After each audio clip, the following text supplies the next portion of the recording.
Alexandre, Ah oui, Alex, Serge. Vas-y, Serge. tu as un moment évoqué le fait de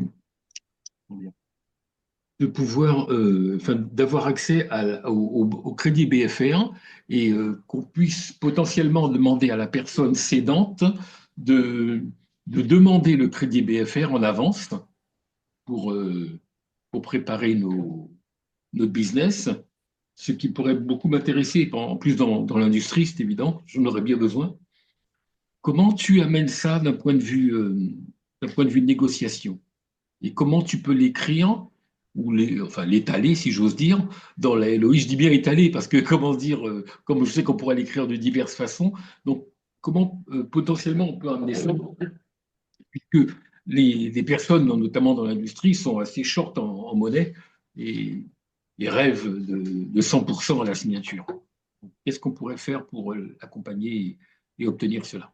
Que j'ai des Pour, machines, c'est des machines. pour convaincre le cédant, c'est ça. Pour convaincre le cédant C'est ça. qu'il voit sa banque Avant. pour nous avancer ce crédit BFR, bien sûr en suivant notre principe qui est pour pouvoir investir dans le futur, quoi. Exactement. En fait, tout simplement dire au cédant, voilà, et c'est la bonne formulation que tu as. C'est voilà, après la session, mais genre 15 jours après la session, je projette en effet d'investir dans d'autres machines, de recruter du monde, de me développer sur peut-être d'autres marchés, peut-être sur la France, puisque toi, tu as les deux pieds, hein, en Allemagne, hein, sur la France. Ça coûte de l'argent. Est-ce que vous pourriez anticiper et aller voir la banque avec, alors, ou le déblocage du crédit, ou au moins une réponse de principe, un accord de la banque écrit pour pouvoir avoir ce crédit de trésorerie. Ça, c'est le côté convaincre le cédant. Et ensuite, après, comment tu l'écris dans la LOI? Ben, c'est tout simple.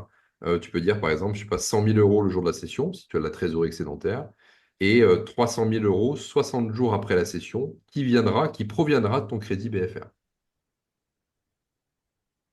Alors attends, je comprends ce que tu dis.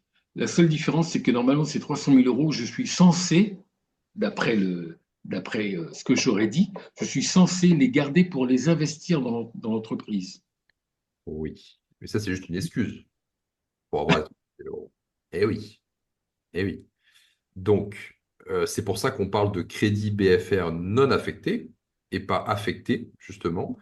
Et en fait, non affecté, c'est j'en fais ce que j'en veux. J'investis dans le marketing, j'investis dans les machines, j'investis dans l'export, ou je le garde pour moi, ou je le fais remonter ailleurs pour une acquisition.